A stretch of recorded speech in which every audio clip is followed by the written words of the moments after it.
Topik yang akan kita bahas adalah kasih membangkitkan anak penghiburan. Karena tanpa kasih tidak ada satupun yang dapat kita lakukan sesuai dengan keinginan Tuhan.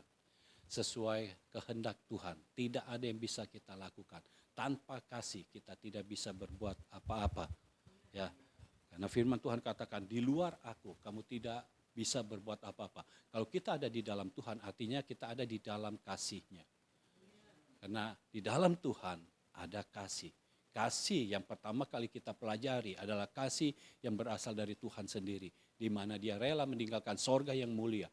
Masuk ke dalam dunia yang fana ini supaya apa? Supaya kita ditebus. Karena kita ditebus, kita enggak usah tunggu meninggal masuk dalam kerajaan sorga. Kita masih hidup, kita bisa merasakan kerajaan sorga di bumi ini. Karena Yesus datang membawa kerajaan sorga. Ya, di Tuhan. Nah, anak penghiburan, kalau kita melihat ini pertama kali ada itu di dalam Kisah Rasul. Ya, istilah anak penghiburan itu terjadi pada zaman Kisah Rasul. Pada zaman gereja mula-mula. Nah, kenapa? Pada zaman dulu tidak ada anak penghiburan. Sejak ada anak penghiburan di Kisah Para Rasul, maka setiap gereja ya yang membangun pola pembapaan, anak-anak rohaninya itu akan dibangkitkan Tuhan menjadi anak penghiburan, menjadi anak kebanggaan, dan ini adalah titiknya, ya. Ini adalah tipping pointnya dan ini adalah turning pointnya. Ada anak kebanggaan, ada anak penghiburan. Jadi anak penghiburan yang berfungsi sebagai anak kebanggaan. Anak kebanggaan yang berfungsi sebagai anak penghiburan. Nah, pada zaman dulu kan ada anak rohani. Kita ingat Musa punya anak rohani yang namanya Yosua. Tetapi kenapa Yosua tidak disebut anak penghiburan? Lalu Elia ada anak rohaninya, Elisa. Kenapa Elisa tidak disebut anak penghiburan? Nah, perhatikan saudara. Tuhan bekerja menentukan zaman. Jadi bukan zaman sekarang seperti ini lalu Tuhan menyesuaikan diri. Tidak. Tuhan yang menentukan zaman. Zaman dulu, zaman perjanjian lama. Setiap anak rohani itu dibangkitkan Tuhan untuk melanjutkan atau menggantikan peran bapa rohaninya. Ketika Musa masih hidup, Yosua selalu menjadi ajudannya Musa. Nggak jadi pemimpin. Ya. Musa bergerak sendiri. Setelah Musa mati, Yosua baru dibangkitkan. Benar. Yosua menggantikan Musa. Untuk apa? Bawa masuk ke tanah Kanaan yang di seberang sungai Yordan. Elisa dibangkitkan dan jelas Elisa dibangkitkan oleh Tuhan. Karena ketika Elia berada di Gunung Horeb waktu dia mau dibunuh oleh Isabel, dia ada di sana dan dia berkata dia berbuat sudah segiat-giatnya untuk Tuhan, tetapi sekarang aku mau dibunuh. Lalu Tuhan bangkitkan Elia. Keluar dari goamu. Keluar dari tempat persembunyianmu. Ngapain menjadi nabi kalau masih ada di dalam goa? Keluar. Elia keluar. Lalu apa yang dilakukan oleh Tuhan? Dikasih tugas.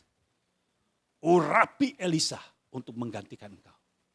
Elisa menjadi anak rohaninya Elia. Mengikuti Elia dari dekat. Jadi ketika diurapi, waktu Elia mengurapi Elisa, itu kan dia melepas jubahnya, memberikan kepada Elisa. Dan Elisa memengut, disitulah terjadi pengurapan. Ya, Elisa menjadi anak Elia. Tetapi Elisa tetap tidak dinamakan anak penghiburan. Karena apa? Elisa diurapi oleh Elia dengan tujuan nantinya menggantikan Elia. Artinya apa? Waktu Elisa masuk di dalam pekerjaan Tuhan, itu setelah Elianya diangkat ke sorga. Ketika Elia ada masih ada di bumi ini, Elia yang melakukan segala sesuatunya. Elisa hanya mengikutinya. Tapi zaman sudah berlalu. Perjanjian lama sudah berlalu, sekarang kita hidup di dalam zaman anugerah di mana Tuhan bekerja secara dekat dengan kita. Dan ini hanya terjadi ketika pencurahan roh itu terjadi di loteng Yerusalem. Dibangkitkan anak penghiburan atau Barnabas. Ya, Barnabas dibangkitkan. Nah, kenapa sekarang baru ada? Karena anak rohani yang ada ketika gereja mula-mula itu berdiri, ya, ketika gereja mula-mula itu bergerak, anak rohani ini bukan menggantikan bapaknya, tetapi bekerja bersama-sama dengan bapaknya untuk mewujudkan isi hati Tuhan. Itu sebabnya anak penghiburan baru ada di zaman Kisah Rasul ini. Sebelumnya tidak ada. Dan sekarang ada. Jadi kita tahu kenapa yang lain tidak disebut anak penghiburan. Tetapi di Kisah Rasul ada Barnabas yang menjadi anak penghiburan. Dan ini adalah titik di mana anak rohani sekarang bisa dibangkitkan lagi. Jemaat bukan orang yang hanya datang ke gereja saja, ikut ibadah saja, lalu pulang ke rumah. Bukan begitu. Tetapi jemaat sekarang menjadi anak rohani dan anak rohani dibangkitkan menjadi anak penghiburan yang mengambil bagian di dalam tugas yang Tuhan berikan kepada seorang bapa dan anak rohani mengambil bagian di dalamnya sehingga pekerjaan Tuhan akan dilakukan bukan satu orang lagi tetapi satu tubuh. Jadi bapa dan anak menjadi satu, bahu-membahu untuk mewujudkan isi hati Tuhan. Jadi tahu anak penghiburan ada karena Roh Kudus sudah dicurahkan. Selama Roh Kudus belum dicurahkan, kita tidak pernah melihat ada anak penghiburan, benar. Setelah Roh Kudus dicurahkan, baru ada anak penghiburan. Sekarang kita berada di zaman di mana Roh Kudus itu sudah dicurahkan. Bahkan sekarang ini Roh Kudus sedang dicurahkan dengan luar biasa. Ya. Makanya di kampus-kampus sekarang mulai ada baptisan Roh Kudus. Yang tadinya sudah mulai tenggelam karena peristiwa di Espuri. Sekarang orang mulai menerima lagi baptisan Roh Kudus. Haleluya. Orang bisa menerima lagi. Karena sudah banyak ditinggalkan, tetapi sekarang orang mulai masuk lagi. Kenapa? Hanya itu yang bisa membangkitkan anak penghiburan. Karena kasih kita, kalau tidak dipengaruhi oleh Roh Kudus di dalam kita, kasih kita ini menjadi kasih manusiawi. Kasih manusiawi itu apa? Kalau dia berbuat baik, saya akan berbuat baik kepadanya. Kalau dia berbuat jahat, saya akan berbuat lebih jahat lagi. Itu kasih manusiawi, itu kasih duniawi. Tetapi kasih ilahi, orang tidak melakukan apa-apa kepada kita. Kalau Tuhan menuntun kita untuk mengasihinya, kita akan mengasihinya. Jadi Tuhan sangat berperan penting. Itu sebabnya kasih yang kita miliki harus ada peran Roh Kudus di dalamnya. Karena kalau tidak ada peran Roh Kudus, kasih kita itu menjadi lemah. Ya, ketika orang berkata, kok kamu punya kasih, tapi saya baru pinjam duit segini aja, sudah ditagih-tagih terus. Kalau saudara dipimpin oleh Roh Kudus, kasih saudara itu bergejolak. Dan saudara bisa berkata, justru karena saya mengasihimu, saya tidak mau kamu berhutang. Karena hutang adalah beban. Jadi saudara harus tahu bahwa kita mengasihi orang bukan karena kita bisa dimanfaatkan, tetapi karena kita melihat contoh Yesus sudah terlebih dahulu mengasihi kita. Ya. Nah, sekarang kita lihat tentang anak penghiburan. Lihat Kisah 4 ayat 36. Kisah Rasul pasal 4 ayat 36. Demikian pula dengan Yusuf yang oleh rasul-rasul disebut Barnabas. artinya anak penghiburan seorang Lewi dari Siprus. Mungkin Yusuf ini, orang-orang lain ada kasih identitas. Tetapi para rasul memberikan identitas yang berbeda. Jadi cirinya anak penghiburan yang pertama, menerima identitas dari Bapa rohani ya. Bukan dari diri sendiri atau orang lain. Karena jelas, Barnabas dibangkitkan oleh Tuhan, tetapi diberi nama oleh bapaknya, oleh para rasul. Sehingga namanya bukan Yusuf lagi, tetapi Barnabas. Lalu perhatikan saudara, setiap anak rohani menerima identitas yang baru yang mengubah jalan kehidupannya selalu berasal dari bapa rohaninya, bukan dari orang lain. Lihat Yosua, ya, Bilangan 13. Bilangan 13, saya mulai dari ayat 4. Dan inilah nama-nama mereka. Dari suku Ruben, Syamua bin Sakur. Dari suku Simeon, Safat bin Hori. Dari suku Yehuda, Kaleb bin Yefune. Dari suku Isakar, Yigal bin Yusuf. Dari suku Efraim, Hosea bin Nun. Dari suku Benyamin, Palti bin Rafu. Dari suku Zebulon, Gadiel bin Sodi. Dari suku Yusuf, yakni dari suku Manasye, Gadi bin Susi. Dari suku Dan, Amiel bin Gemali. Dari suku Asyer, Sebur bin Mikael. Dari suku Naftali, Nahbi bin Wofsi. Dari suku Gad, Guel bin Maki. Nah, ini nama-nama orang yang pergi mengintai pada zaman Musa. Yang diutus oleh Musa, 12 orang mengintai kota Yeriko. Tetapi dari nama-nama itu tidak ada nama Yosua. Ya, tadi saudara lihat ada nama Yosua? Tidak ada. Padahal Yosua masuk menjadi pengintai. Karena kita tahu ketika 12 orang masuk, 12 pengintai masuk, ketika mereka kembali lagi 10 orang mengatakan, oh di sana ada orang-orang raksasa. Kita itu seperti belalang. Tapi hanya Yosua dan Kaleb yang berkata, Tuhan ada bersama-sama dengan kita. Kita bisa menelan habis mereka. Ya. Di sana buahnya bagus-bagus. Jadi mengambil yang positif. Nah Yosua ada. Tetapi waktu diutus kok nggak ada nama Yosua. Jadi kita lihat di ayat yang selanjutnya ayat 16. Itulah nama orang-orang yang disuruh Musa untuk mengintai negeri itu. Negeri Kanaan. Dan Musa menamai Hosea bin Nun itu Yosua. Jadi Hosea bin Nun itu adalah Yosua. Dan sejak Musa memberikan nama Yosua kepada Hosea, sejak saat itu namanya menjadi Yosua. Dan perhatikan, waktu Tuhan memanggil namanya Yosua, bukan Hosea. Kenapa? Karena Tuhan selalu melihat Bapa rohani. Bapa rohani yang dibangkitkan oleh Tuhan. Tuhan akan backup. Ya. Itu sebabnya. Waktu Musa memberi nama Yosua kepada Hosea, Tuhan juga memanggilnya Yosua. Di backup. Nah, kalau kita lihat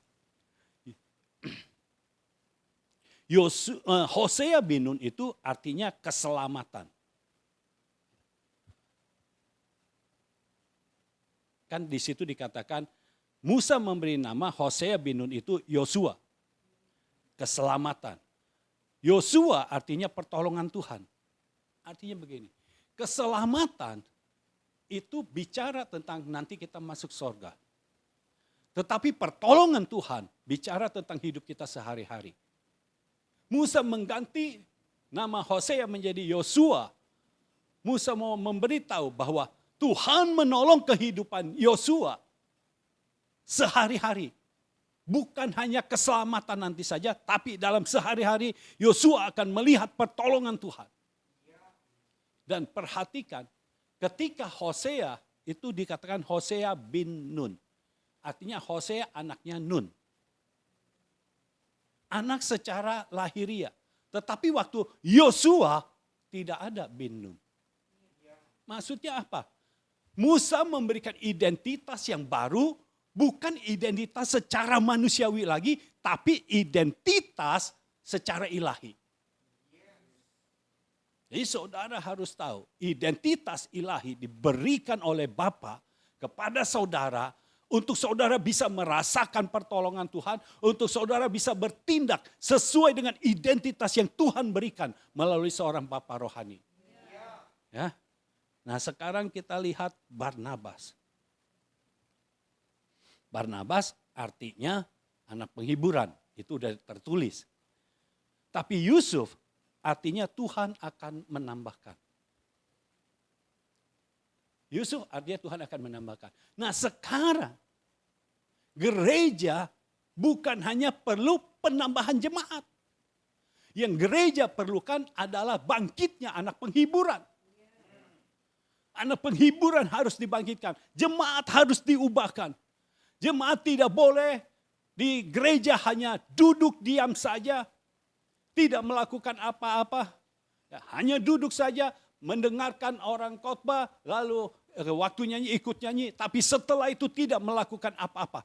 Jemaat harus bersama-sama dengan Bapa. Jemaat harus naik level menjadi anak rohani. Anak rohani harus naik level menjadi anak penghiburan. Supaya apa? Bersatu dengan Bapa untuk mengubahkan kota dan bangsa.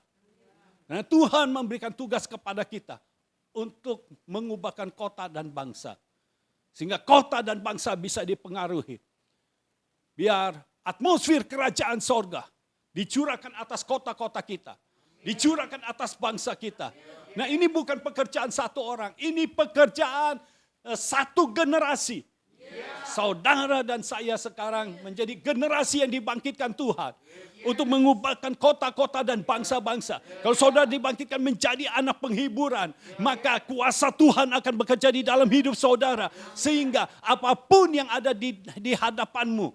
Kita bisa tuntaskan bersama-sama. Karena sekarang bukan pekerjaannya satu orang. Saudara sebagai jemaat tidak menghadapi lawanmu sendirian lagi. Ada Bapakmu yang ikut bersama-sama dengan engkau. Bapa rohani tidak berjuang sendiri di pintu gerbang. Ada anak-anak rohani yang akan menjadi panah untuk bisa dilesatkan kemanapun. Tuhan sedang bekerja. Ini waktunya Bapa dan anak bersatu untuk mengubahkan kota dan bangsa. Memberi dampak bagi kota dan bangsa. Sehingga perubahan atau pemulihan di dalam keluarga itu menjadi sangat mudah.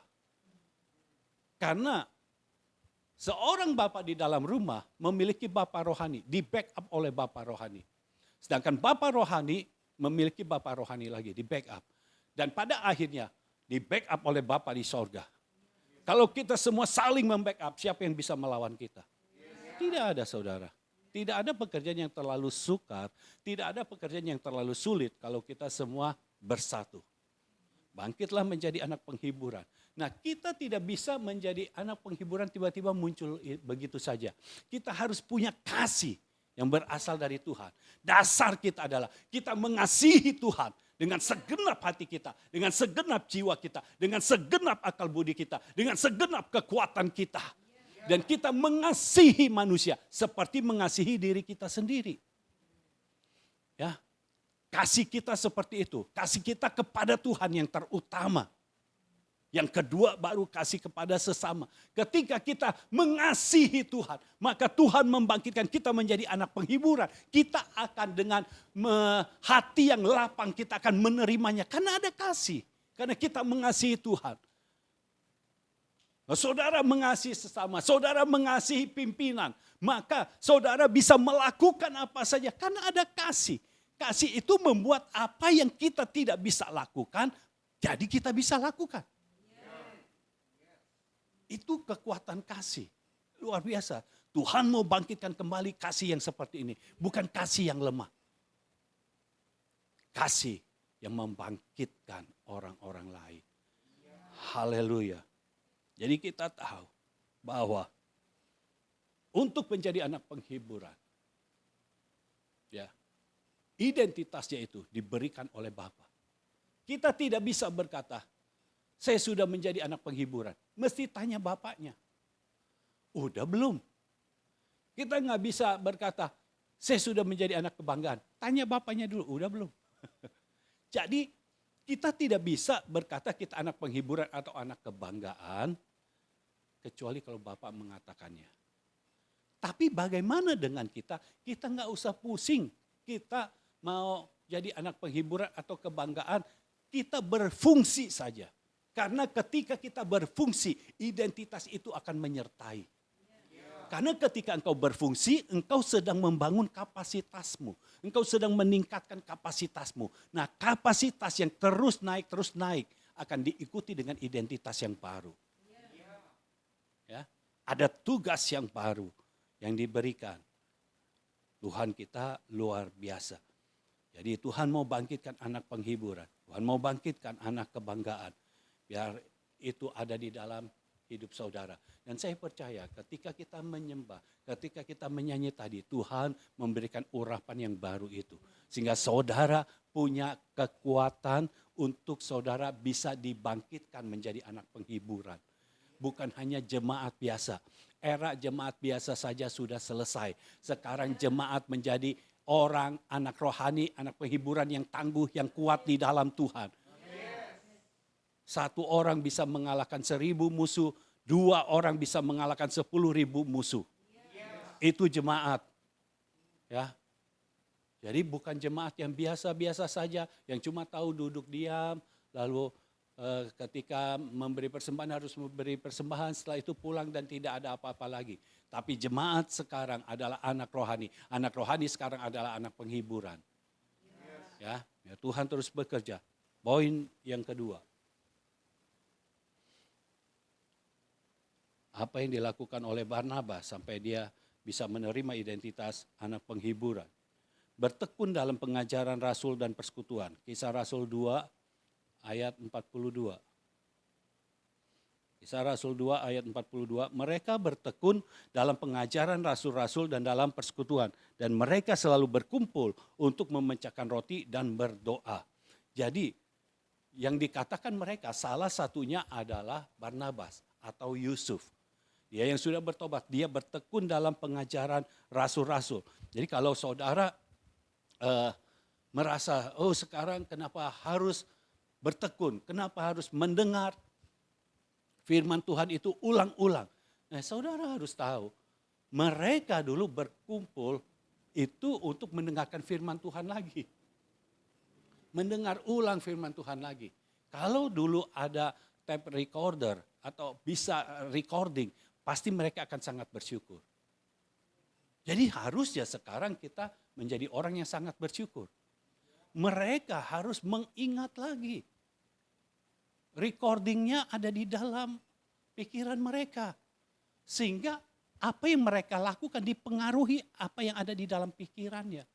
Mereka bertekun dalam pengajaran rasul-rasul. Artinya ketika rasul-rasul berkata-kata, dia mencatatnya. Lalu kemudian diulang lagi. Karena tiap-tiap hari mereka berkumpul. Berkumpulnya ngapain? Bertekun dalam pengajaran rasul-rasul. Artinya bicarakan itu lagi. Itu lagi. Sampai apa? Sampai itu masuk ke dalam hati mereka, mempengaruhi pikiran mereka. Dan inilah cara kerja Tuhan. Firman bekerja dalam hati kita sehingga kita bisa hidup di dalam Tuhan, kita bisa hidup di dalam roh dan itu mempengaruhi pikiran kita sehingga pikiran kita penuh dengan firman, bukan penuh dengan masalah dunia ini tapi penuh dengan firman. Kemudian karena firman ada di dalam pikiran kita, kita deklarasikan, maka fakta dunia ini yang sedang menerjang kita, menyerang kita, mereka itu semua dihalaukan. Karena apa? Firman lebih berkuasa dari setiap perkataan di dunia ini. Jadi ketika kita mendeklarasikan, maka firman yang ada di dalam hati kita, ada di dalam pikiran kita, mulai diwujud nyatakan di dalam alam lahiriah kita. Sehingga dunia tidak bisa masuk ke dalam kita, kita yang mempengaruhi dunia. Itu yang seharusnya kita. Jadi jemaat sekarang bukan jemaat biasa-biasa saja. Saudara bukan jemaat yang biasa saja. Saudara ada di zaman, saudara ada di era menjadi anak rohani yang luar biasa. Anak rohani yang menjadi anak penghiburan. Yang mau mengubahkan kota-kota dan bangsa-bangsa. Di dalam tanganmu lah Tuhan memberikan kuasa itu. Untuk engkau bekerja bersama-sama dengan Bapakmu. Mengubahkan kota-kota. Tuhan memberikan tugas bukan yang kecil, tapi yang besar. Kenapa? Karena kuasa yang diberikan Tuhan kepada kita juga besar. Roh Kudus bukan kuasa yang kecil, itu kuasa yang besar. Kalau saudara mengetahuinya dan saudara hidup di dalamnya, maka saudara tahu bahwa kuasa Roh Kudus adalah kuasa yang besar. Itu kuasa yang memimpin Tuhan Yesus menuju ke padang gurun untuk dicobai dan menang dari iblis.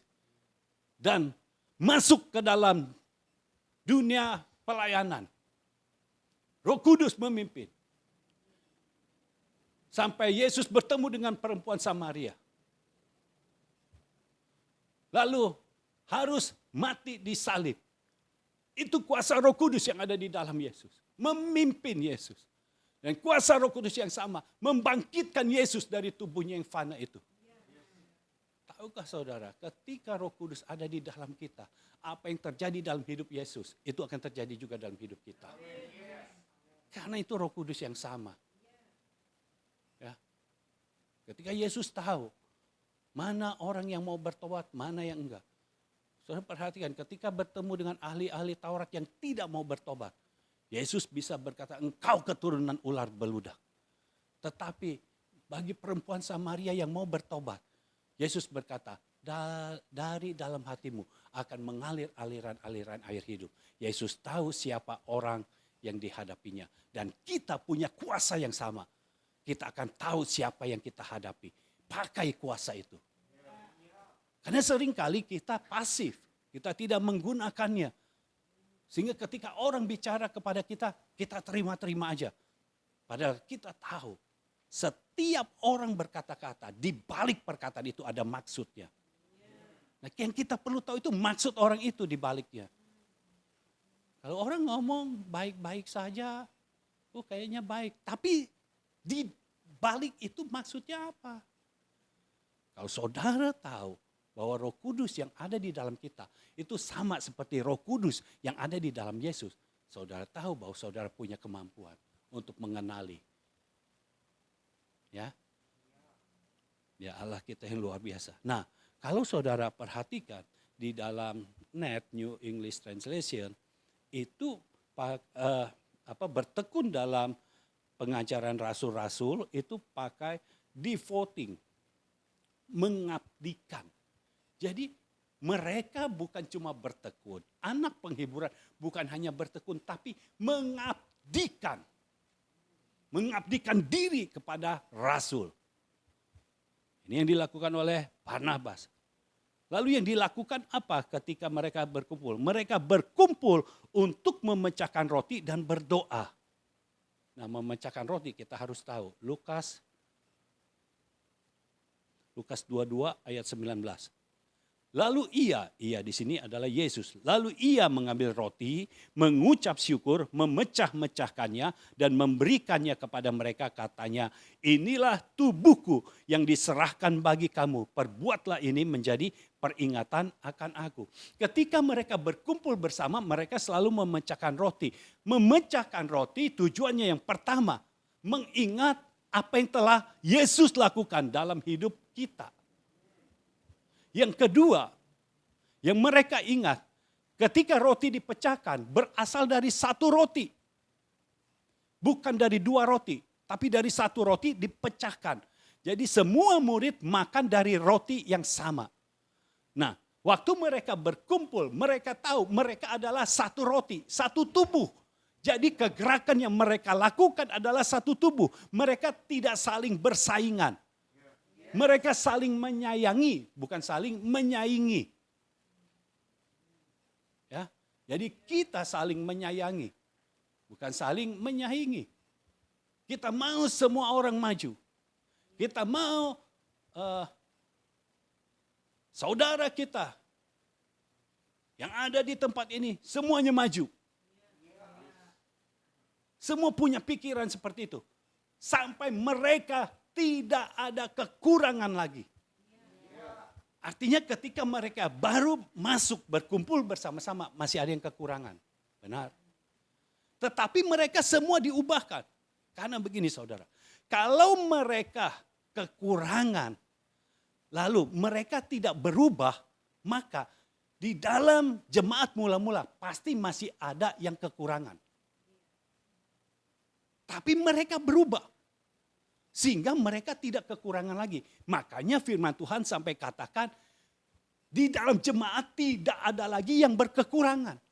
Artinya yang berkekurangan itu berubah, mereka mulai punya pekerjaan, mereka mulai punya usaha, sehingga mereka tidak kekurangan lagi. Yang tadinya awalnya berkekurangan. Dan ketika mereka melakukannya, Tuhan memberkati. Sehingga mereka tidak berkekurangan. Haleluya, itu yang harusnya terjadi dalam hidup kita. Yang ketiga, sehati dan sejiwa. Ya, anak penghiburan sehati dan sejiwa. Kembali ke Kisah Rasul pasal yang keempat. Ayat 32.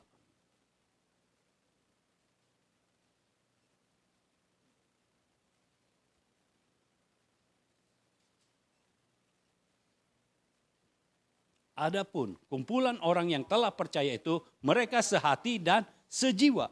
Dan tidak seorang pun yang berkata bahwa sesuatu dari kepunyaannya adalah miliknya sendiri, tetapi segala sesuatu adalah kepunyaan mereka bersama. Nah saudara, kalau mereka sampai punya pikiran bahwa kalau mereka punya, ini bukan punya mereka sendiri. Ini punya sama-sama. Artinya kasih dari Tuhan harus ada di dalam hidup mereka. Karena kalau tidak ada kasih, pasti ada yang memanfaatkan. Mereka semua terdorong untuk memberi. Tetapi orang yang tidak memiliki kasih, mereka akan berpura-pura bagaimanapun caranya supaya mereka bagiannya menerima. Bukan memberi. Tetapi di sini mereka semua dikatakan mereka sehati dan sejiwa. Artinya gini, hati mereka sama, jiwa mereka sama, pikirannya sama. Mereka punya pikiran yang sama. Kalau ada jemaat yang kurang, dibantu sampai jemaat itu benar-benar bisa eksis. Lalu kemudian setelah itu jemaat yang sudah dibantu ini mulai melihat jemaat yang lain, mana yang bisa dibantu juga. Sampai akhirnya pokoknya mereka tidak berkekurangan. Ya. Jadi mereka berkata bahwa sesuatu dari kepunyaannya itu bukan milik mereka sendiri, tetapi milik bersama.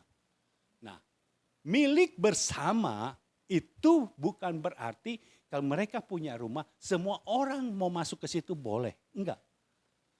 Ada yang atasnya, yaitu para rasul. Makanya dikatakan mereka jual rumah, hasilnya diberikan kepada para rasul. Para rasul yang menentukan siapa yang bisa menerima. Jadi kita harus tahu bahwa mereka adalah sehati dan sejiwa. Bagaimana caranya supaya kita bisa sehati dan sejiwa? Kasih di dalam Tuhan bisa membuat kita sehati dan sejiwa. Firman yang dilepaskan bisa membuat kita sehati dan sejiwa. Karena kalau kita sehati dan sejiwa artinya pikiran kita sama nih. Kalau mau pikiran kita sama artinya firman yang disampaikan itu harus masuk dalam pikiran saudara sehingga pikiran kita sama. Nah saudara tidak boleh punya pikiran sendiri-sendiri. Karena kalau punya pikiran sendiri-sendiri artinya nggak sama. Kita tidak akan selaras. Nah kita mau selaras. Bagaimana caranya selaras? Harus ada yang mimpin. Makanya ada para rasul. Bagaimana caranya supaya mereka selaras? Mereka bertekun dalam pengajaran rasul-rasul. Itu yang membuat mereka sehati dan sepikir. Ya, mereka punya pikiran yang sama. Ketika mereka melakukan segala sesuatu pikirannya sama. Ya. tidak ada lagi yang merasa bahwa dirinya lebih penting daripada yang lain. Nah, kasih membuat kita menganggap orang lain itu lebih penting daripada kita. Ya. Kasih itu tidak pernah berkata, kalau tidak ada saya di tempat ini, maka kebaktian ini tidak akan bisa jalan. Nggak akan, saudara. Kalau punya kasih, kita tahu bahwa Tuhan pemilik semuanya. Saya tidak ada di sini pun, kebaktian di sini pasti tetap akan jalan. Jadi tidak ada seorang pun yang bisa menonjolkan diri sendiri. Nggak bisa. Semua Tuhan yang atur. Kita harus sehati dan sejiwa. Kita harus punya pikiran yang sama. Ketika terjadi penyelarasan, saudara, Roh Kudus pasti dicurahkan. Kalau soal berkat-berkat udah jangan ditanya. Karena prinsipnya di dalam kesatuan. Bukan kita lagi yang cari berkat, tapi berkat yang diperintahkan Tuhan datang ke kita. Artinya berkat itu harus cari kita. Bukan kita yang cari-cari berkat lagi. Berkat yang harus cari kita. Karena Tuhan yang perintahkan. Jadi ketika kita sehati dan sejiwa, sehati dan sepikir, maka hal-hal yang ilahi akan terjadi, hal-hal yang supranatural akan terjadi, dan hal-hal yang belum pernah terjadi akan terjadi. Dan kita semua menikmatinya. Ya. Lanjut. Yang keempat, hidup dalam kasih karunia yang berlimpah-limpah. Ayat 33, dan dengan kuasa yang besar, rasul-rasul memberi kesaksian tentang kebangkitan Tuhan Yesus dan mereka semua hidup dalam kasih karunia yang melimpah-limpah. Mereka semua ini siapa? Bukan para rasul. Karena dikatakan dengan kuasa yang besar rasul-rasul memberikan kesaksian. Jadi yang memberikan kesaksian, yang menyampaikan firman para rasul. Tetapi yang hidup dalam kasih karunia yang melimpah-limpah adalah semuanya. Mereka semua hidup dalam kasih karunia yang melimpah-limpah. Kasih karunia artinya saudara mendapatkan perkenanan di hadapan Tuhan. Kalau kita sudah dikenan oleh Tuhan, apa yang tidak bisa kita miliki? Semua bisa. Daud, orang yang berkenan kepada Tuhan. Kasih karunia melimpah-limpah. Dia menjadi raja. Dia menjadi raja bukan karena dia yang mempromosikan dirinya sendiri. Ya, dia tidak kampanye kemana-mana. Tapi Tuhan mengangkat dia jadi raja. Secara aturan sebenarnya tidak bisa. Karena Daud bukan anak raja. Karena yang menjadi raja harus dari kerajaan. Daud dari mana? Bukan dari kerajaan. Dari padang gurun. Dari padang penggembalaan. Tetapi ketika Daud menjadi orang yang berkenan kepada Tuhan, apa yang mestinya tidak terjadi dalam hidup Daud, terjadi dalam hidup Daud. Dan gak lama, usia 30 tahun dia jadi raja. Ya. Esther itu jadi ratu, pengganti Ratu Wasti. Tetapi ketika dia mau menghadap Kaisar Ahasiweros, dia itu enggak pernah dipanggil. Sudah lama tidak pernah dipanggil. Dan kalau dia menghadap Ahasiweros, kalau Ahasiweros tidak berkenan, cuma satu yang dia terima, yaitu mati. Kecuali kalau Ahasiweros mengulurkan tongkat emasnya. Baru Esther pegang ujung satunya, baru dia hidup. Itu baru hidup dan mati, saudara. Tetapi ketika perkenanan raja ada. Oh, haleluya. Esther bukan hanya tidak mati. Esther bukan hanya hidup saja. Tapi raja berkata, Ahasiweros berkata, apa yang engkau inginkan? Setengah dari istanaku. Setengah dari kerajaanku. Artinya setengah dalam bentuk materi, setengah dalam bentuk pengaruh, setengah dalam bentuk posisi, setengah dalam bentuk jabatan. Setengahnya mau diberikan kepada Esther. Saudara kalau menjadi orang yang berkenan kepada raja, semua masalah beres. Apalagi kalau kita diperkenan oleh raja di atas segala raja. Tahun 2023 ini, tongkat emas dari Tuhan, itu bukan hanya sedang diulurkan, tapi sudah diulurkan. Saudara tinggal memegang ujungnya, saudara akan menjadi orang yang berkenan. Ketika engkau menjadi orang yang berkenan, maka segala sesuatu yang mustahil menjadi tidak mustahil lagi. Segala sesuatu yang tidak mungkin menjadi sangat mungkin. Mereka semua, bukan para rasul, mereka semua hidup dalam kasih karunia yang melimpah-limpah. Jadi ada-ada aja, ada-ada ajanya dalam hidup mereka itu semuanya yang baik, bukan yang buruk. Bukan ada-ada ajanya, ada yang sakit, bukan ada-ada ajanya bannya kempes, bukan. Ada-ada ajanya lagi jalan, orang bisa datang gitu. Saya kayaknya tergerak nih mau memberikan kamu, tolong ya diterima. Gitu. Jadi diberikan, tetapi kita tidak punya hati seperti itu. Tapi Tuhan bisa melakukan seperti itu. Ada-ada saja. Ya. Ketika kita melihat apa ada-ada saja. Ketika saudara mau sesuatu ada-ada saja. Tiba-tiba muncul itu. Tuhan bisa melakukannya. Kalau kita hidup dalam kasih karunia yang melimpah-limpah. Artinya kita hidup dalam perkenanan Tuhan. Maka kasih karunia ini akan membuat saudara hidup secara berbeda. Kasih karunia. Di zaman perjanjian lama ada yang memiliki kasih karunia. Yang mendapatkan kasih karunia, yaitu Nuh. Nah ya, apa yang terjadi dalam hidup Nuh? Nuh bisa hidup sama seperti di Taman Eden. Ketika dia masuk dalam bahtera. Bisa bayangkan berapa banyak makanan yang Nuh bisa bawa. Untuk makanan keluarganya yang 8 orang. Dan semua binatang yang ikut di dalamnya. Dan berapa air yang harus dibawa oleh Nuh. Untuk mandi, untuk cuci, untuk minum, mau berapa air. Tapi ketika Nuh ada di dalam bahtera, ada pemeliharaan Tuhan. Air tetap ada, mengalir terus. Padahal di luar air. Karena airnya ada di luar. Ini ada di dalam bahtera. Tapi air yang bersih, bukan air yang mematikan. Karena di luar airnya mematikan. Di dalam ada air yang menghidupkan. Karena ada air kehidupan di dalamnya. Nuh memiliki kehidupan yang berbeda. Makanannya tidak habis-habis. Dan di dalam bahtera, Nuh tidak mendapatkan sakit penyakit. Kita tahu ketika Nuh keluar, semua dalam keadaan sehat walafiat. Baik orang maupun binatang, semuanya sehat walafiat. Ya, semua sehat. Ketika keluar, Nuh bisa langsung mempersembahkan korban kepada Tuhan. Artinya sehat Nuh.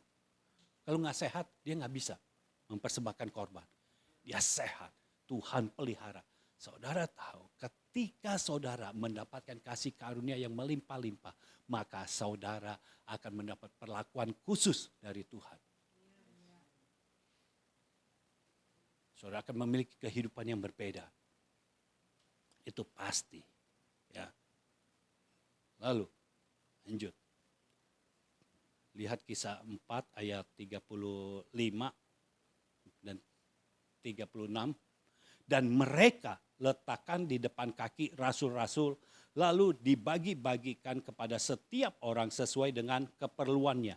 Demikian pula dengan Yusuf yang oleh rasul-rasul disebut Barnabas, artinya anak penghiburan. Seorang Lewi dari Siprus. Ia menjual ladang miliknya, lalu membawa uangnya itu dan meletakkannya di depan kaki rasul-rasul. Oh, ini yang kelima, percaya penuh kepada rasul.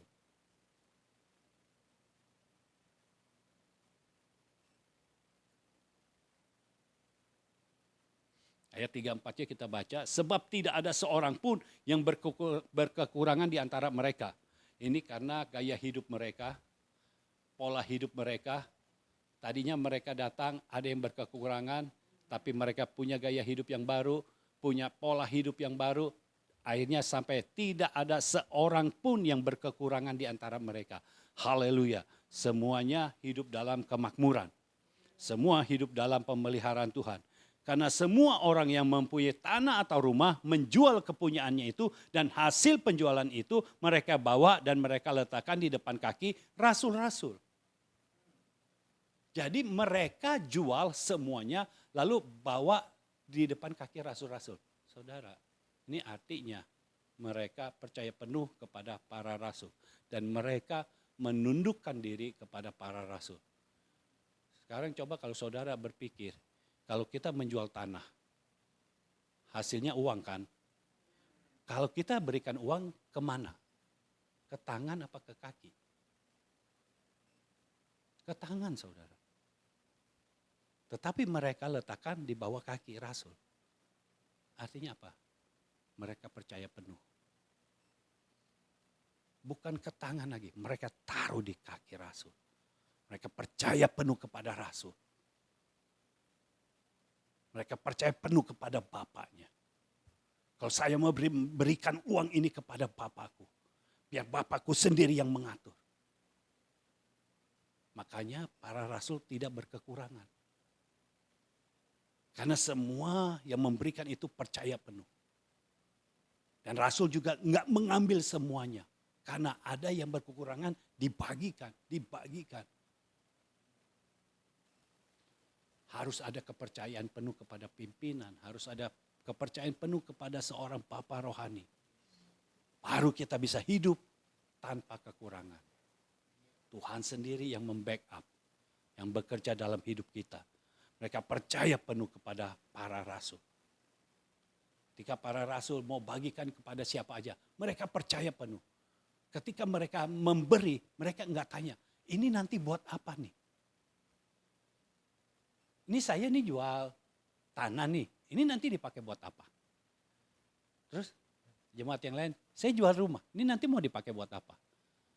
Terus titip pesan, saya mau nanti uang hasil penjualan rumah nanti tolong berikan ya kepada adik saya yang itu ya. Enggak ada kata-kata. Mereka hanya memberikan, percaya penuh. Itu yang harus kita lakukan, percaya penuh. Artinya tidak ada kecurigaan sama sekali. Percaya penuh kepada Papa rohani. Makanya bisa disebut anak penghiburan.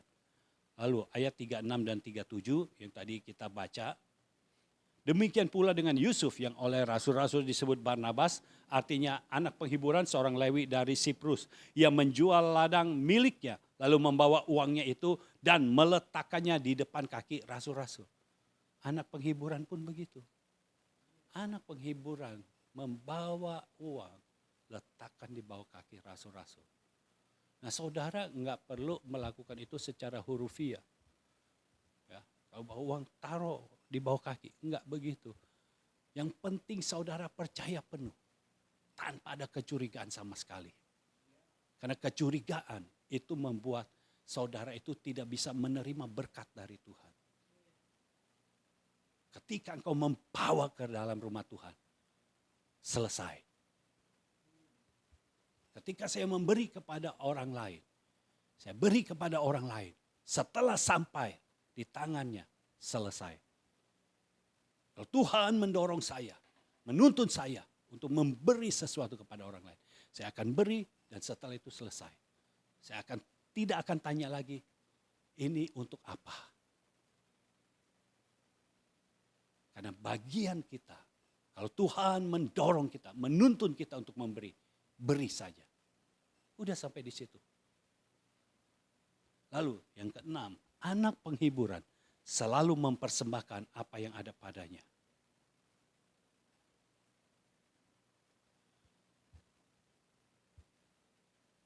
Barnabas memberikan yang berbeda karena dia menjual ladangnya. Ladang bicara tentang masa depan, ladang bicara tentang warisan. Kita tahu soal warisan, wah saudara itu kalau ladang itu berupa warisan, banyak orang tidak mau menjualnya. Tetapi Barnabas mau menjualnya.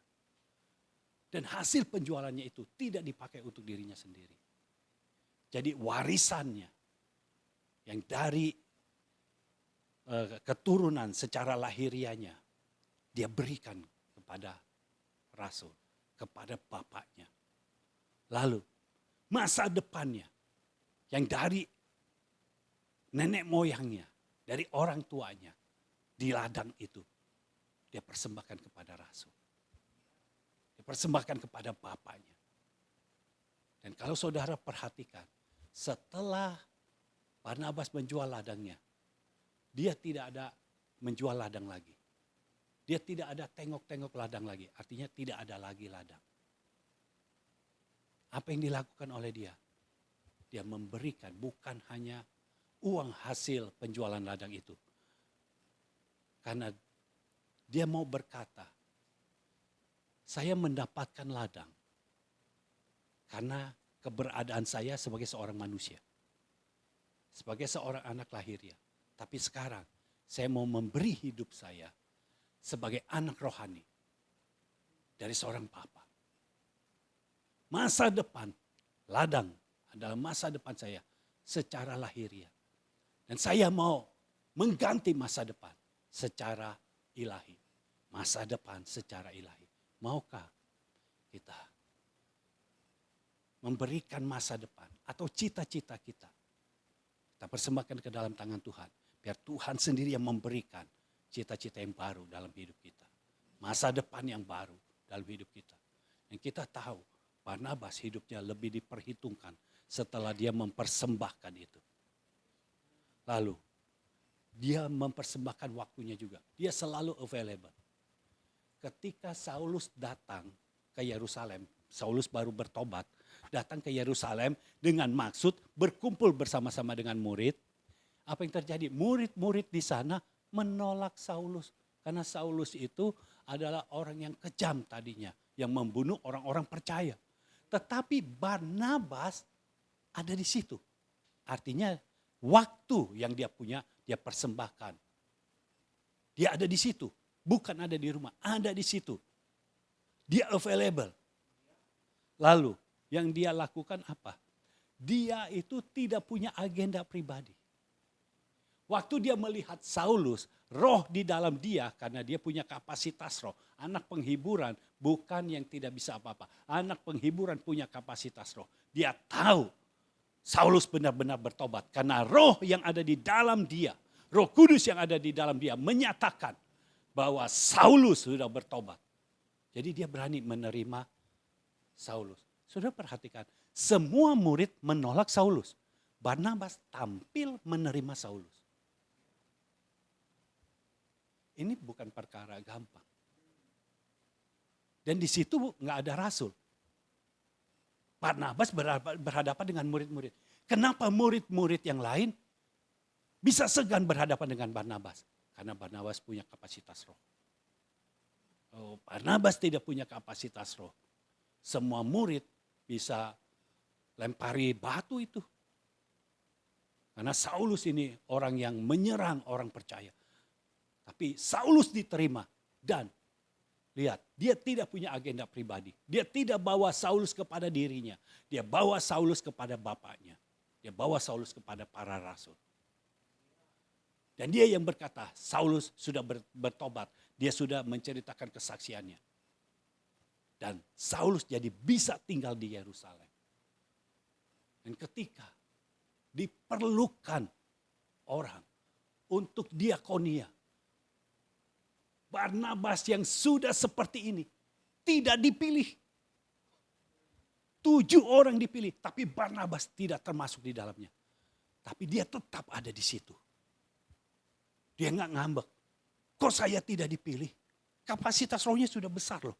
Tapi tidak ada satupun nama Barnabas dari 7 orang yang dipilih untuk melayani janda-janda itu. Enggak ada. Tapi Barnabas tetap ada di situ. Akhirnya tugas yang dari Tuhan datang kepadanya. Di Antioquia. Itu tempat Barnabas. Barnabas ke sana.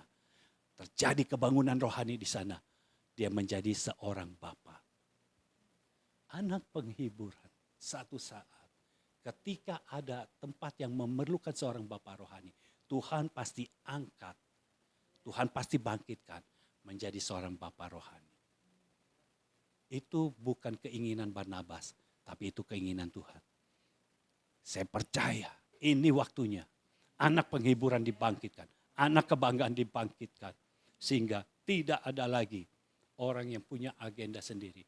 Dia mematikan kedagingannya demi agenda dari Bapa. Dan agenda dari Bapa itu yang terjadi dalam hidup kita. Amin. Jadi kita tundukkan kepala. Bapa di surga, kami mengucap syukur untuk hari ini. Terima kasih untuk segala sesuatu yang telah Engkau berikan dalam hidup kami. Terima kasih untuk firman-Mu. Terima kasih untuk hadirat-Mu. Terima kasih Tuhan untuk kuasa yang Kau berikan kepada kami. Sehingga Bapa dan Anak bisa bersatu saat ini. Bergerak dengan satu tubuh, secara satu tubuh. Sehingga bisa mewujudkan isi hati-Mu. Mengubahkan kota-kota dan bangsa-bangsa. Terima kasih Bapak, pakai kami terus, urapi kami terus dengan urapan-Mu yang khusus sehingga kami bisa berfungsi seperti yang seharusnya. Terima kasih Bapak, kami mengucap syukur kepadamu di dalam nama Tuhan Yesus Kristus. Amin. Amin. Amin.